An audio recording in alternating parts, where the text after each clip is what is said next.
के राजा दशरथ के पुत्र श्री राम अपनी पत्नी सीता जी तथा भाई लक्ष्मण जी के साथ अपने पिता द्वारा दिए गए वचन के पालन हेतु 14 वर्ष के वनवास के लिए अयोध्या से विदा लेते हैं। समय की तीव्र गति के साथ वनवास के 13 वर्ष पूरे हो चुके हैं। इसी दौरान लंका का राजा रावण छल से सीता माता का अपहरण कर लेता है। सीता जी की खोज के दौरान श्री राम और लक्ष्मण जी की भेंट ब्राह्मण का रूप धारण किए हुए हनुमान जी से होती है। हे ऋषि मुनि, आप कौन हैं? आपको देखकर ऐसा प्रतीत हो रहा है मानो आप किसी की तलाश में हैं। हम अयोध्या के राजा दशरथ पुत्र राम और लक्ष्मण हैं। प्रभु श्री राम, मैं आपके दर्शन पाकर धन्य हो गया प्रभु। अपने सेवक पवन पुत्र हनुमान का प्रणाम स्वीकार करें। आयुष्मान भव। हनुमान, लंकापति रावण ने मेरी पत्नी सीता का अपहरण किया है। हम उन्हीं की तलाश में हैं।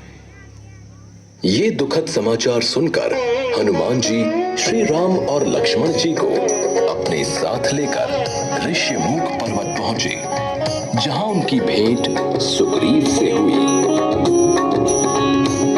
प्रभु श्री राम, मेरा प्रणाम स्वीकार करें। हम सब सीता मैया तक पहुंचने में आपकी मदद अवश्य करेंगे। सुग्रीव ने वानर दल को आदेश दिया। हो रही रावण की सोने की लंका, हो न हो रावण ने माता सीता को वहीं छिपा रखा होगा। मैं उड़कर विशाल समुद्र को पार करके वहां जाऊंगा। आप सब यहीं मेरी प्रतीक्षा करें।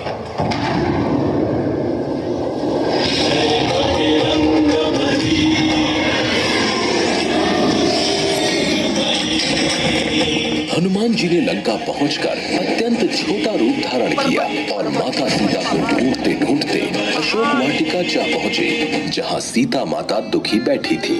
उन्हें देखकर हनुमान जी ने उनके सामने श्री राम द्वारा दी गई अंगूठी गिरा दी।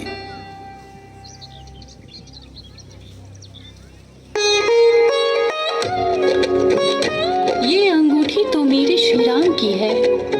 कहाँ है मेरे प्रभु?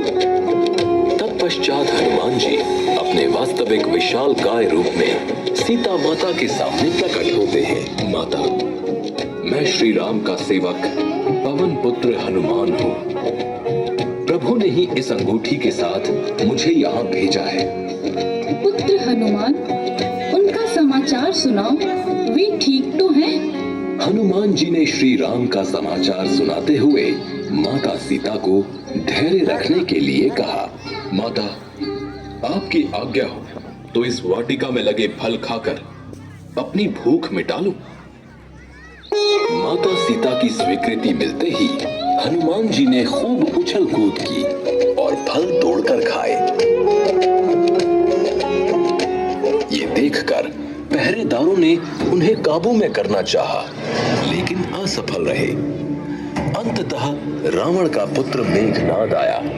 तत्पश्चात हनुमान जी अपनी इच्छा अनुसार बंदी बन गए, क्योंकि वे भी लंकापति रावण से भेंट करना चाहते थे। तू कौन है वानर? तूने अशोक वाटिका में घुसने का साहस कैसे किया? मैं प्रभु श्री राम का दूत हनुमान हूँ। सीता माता की खोज में यहाँ आया। लंकापति, आप माता सीता को आदर सहित श्री राम को लौटा दें। इसी में आपकी भलाई है, अन्यथा आपका अंत निश्चित है। सीता को लौटा दें? कदापि नहीं।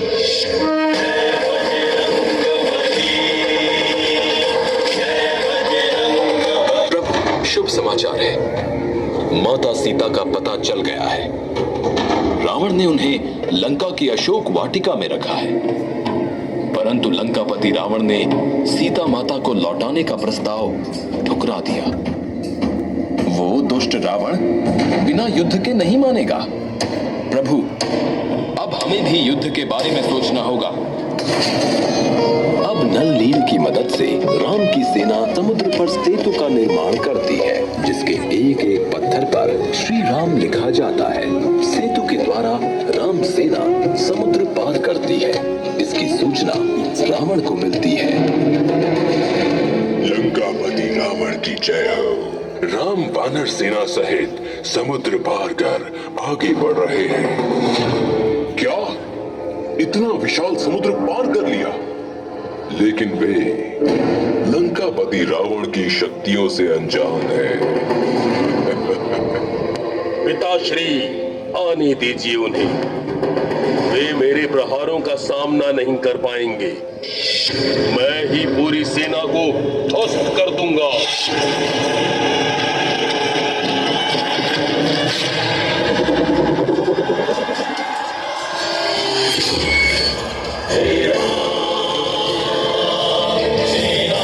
सावधान मेघनाद, मेरे प्रहार से तुम बच नहीं सकते।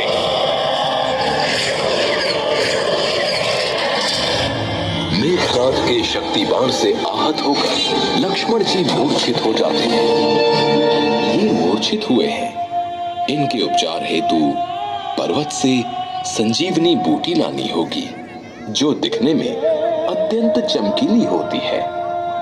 इनकी जीवन रक्षा उसी संजीवनी बूटी से संभव है।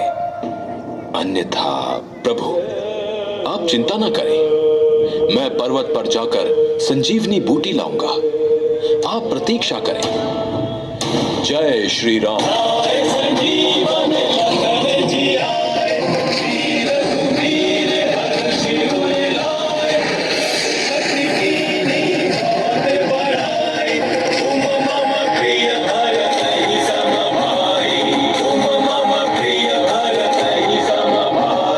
तभी मेघनाद का आगमन होता है। पिताश्री, आप मुझे युद्ध क्षेत्र में जाने की आज्ञा दीजिए। मैं राम की सेना को समाप्त कर दूंगा। विजयी भव पुत्र, विजयी भव। कहाँ है दोनों भाई राम लक्ष्मण? सामने आए और युद्ध करें। आज मैं प्रण करके आया हूँ कि उनका वध करके ही जाऊंगा, अन्यथा मृत्यु को प्राप्त हो जाऊंगा। मेघनाद, श्री राम तक पहुंचने से पहले तुम्हें मुझसे युद्ध करना होगा। क्या तू मेरे शक्तिमान की शक्ति को भूल गया? उस दिन तो तू बच गया, लेकिन आज नहीं बचेगा। मेघनाद, आज मैं तेरे अहंकार को चूर चूर कर दूंगा। जय श्री राम।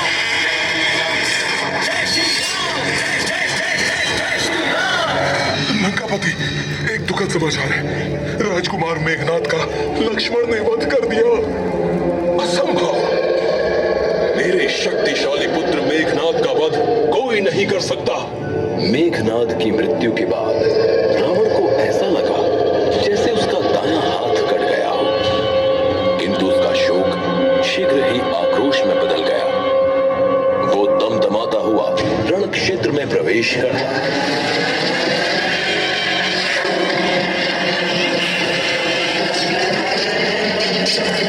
श्री राम की जय हो। लंकापति रावण रण क्षेत्र में सेना को गाजर मूली की तरह काट रहे हैं।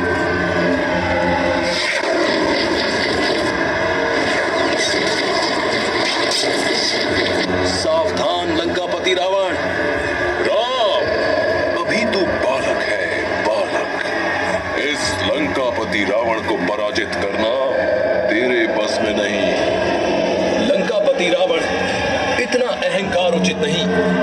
तुम इतने बड़े विद्वान हो, अतः यह तो ज्ञात ही होगा कि विनाश काले विपरीत बुद्धि। तभी तुमने सीता का अपहरण करने का दुस्साहस किया।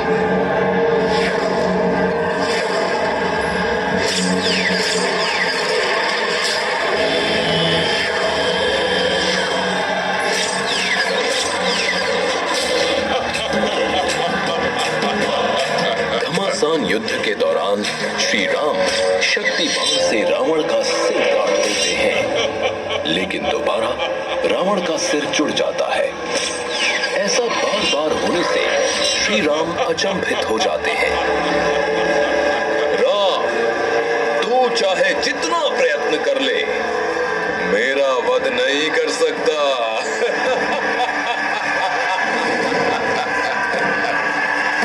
तभी विभीषण राम के निकट आते हैं।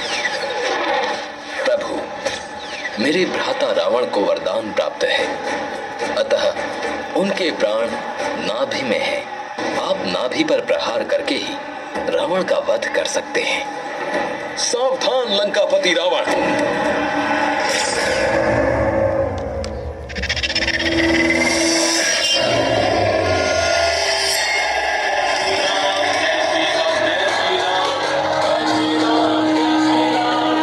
युद्ध समाप्ति के उपरांत विभीषण का विधि पूर्वक राज्याभिषेक किया जाता है। हनुमान जी लंका में प्रवेश कर सीता माता को सम्मान पूर्वक लाते हैं और श्री राम तथा माता सीता का मिलाप होता है। 14 वर्ष की अवधि समाप्त होने के उपरांत श्री राम, सीता मां, लक्ष्मण जी तथा हनुमान जी के साथ अयोध्या पहुंचे। अयोध्या वासियों ने उनका स्वागत किया। इसके बाद श्री राम का राज्याभिषेक किया गया और वो अयोध्या के राजा बने।